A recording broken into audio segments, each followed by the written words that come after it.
బ్రహ్మానందం చాలా బాగుందన్న. మరి అంత గొప్పగా లేకపోయినా సరే ఓకే, చూసాను సేపు సెకండ్ హాఫ్ చాలా బాగా అనిపించింది. మంచి ఫన్ అయితే జనరేట్ అయింది సెకండ్ హాఫ్. సో వాళ్ళు ఏంటంటే ఒక మంచి ట్రైలర్ కట్ చేసుకున్నారు. ఏంటంటే ఒక సినిమా మెయిన్ ప్లాట్ అది రిలీజ్ అవ్వకుండా సినిమాగా డైరెక్ట్ చూసేసరికి ఒక చిన్న సర్ప్రైజ్ అనిపించింది. అండ్ సెకండ్ హాఫ్ చాలా బాగుందన్న. మనం ఒకప్పుడు బ్రహ్మానందం నుంచి ఏదైతే కామెడీ మిస్ అయ్యామో ఆ లెవెల్ కామెడీ కాకపోయినా సరే అట్లీస్ట్ ఒక సిచ్యువేషన్ కామెడీ అయితే జనరేట్ చేశారు. చాలా బాగుంది. సెకండ్ హాఫ్ చూసాను సేపు ఎక్కడ ఆయన చంపేస్తారో, ఎక్కడ ఎమోషనల్ ఫీల్ అవ్వాలని భయపడుతూ చూసాం, కానీ చాలా బాగా తీసారు, చాలా నీట్గా తీసారు. సెంటిమెంట్ ఎలా అనిపించింది?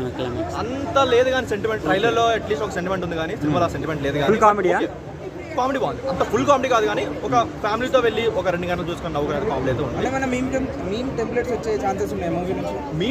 వచ్చే ఛాన్స్ లేవు, కానీ చాలా మీమ్స్ సినిమాలో వాడారు. చాలా డైలాగ్స్ అయినా సరే, లేదంటే బ్రహ్మి గారి ప్రీవియస్ మూవీస్ అన్ని రాజా గౌతమ్ చెప్పాడు. కొడుకే చేశాడు కదా, అంటే ఇద్దరు యాక్టింగ్ తో కంపేర్ చేసుకుంటే రాజా గౌతమ్ చాలా బాగా చేశాడు కూడా. తన డాన్స్ అయినా సరే, తన డైలాగ్ డెలివరీ అయినా సరే, తన ఎమోషనల్ సీన్స్ అయినా సరే చాలా బాగా చేశాడు. చాలా మంచిగా చేశాడు. చాలా రోజుల తర్వాత ఎంట్రీ ఇచ్చాడు. ఎలా అనిపించింది? ఎక్కడ ఒక మరి ఓవర్ యాక్షన్ చేస్తున్న ఫీల్ కాకుండా ఒక సెటిల్ పర్ఫార్మెన్స్ తో బాగా చేశాడు. అండ్ మెయిన్ పాజిటివ్ ఏంటంటే ఒక మంచి లవ్ స్టోరీ చూపించారు. ఆ లవ్ స్టోరీ అంటే మనం చెప్పకూడదు, కానీ ఒక మంచి లవ్ స్టోరీ అయితే చూపించారు. చాలా బాగుంది, చాలా హార్ట్ టచింగ్ గా ఉంది. సాంగ్స్ ఎలా అనిపించాయి? అంతా చెప్పుకోవడం కదా, సాంగ్స్ ఏం లేవు. సెకండ్ హాఫ్ లో ఒక మంచి ఒక సాంగ్ ఉంటుంది, ఒక జాతర సాంగ్ అనేది, అది ఒక్కటి కొంచెం బాగుంటుంది.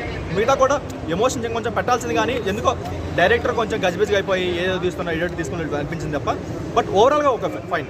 సో ఈ 2 మూవీస్ కంపేర్ చేసుకుంటే అది చాలా బెటర్. బ్రహ్మానందం చాలా బెటర్.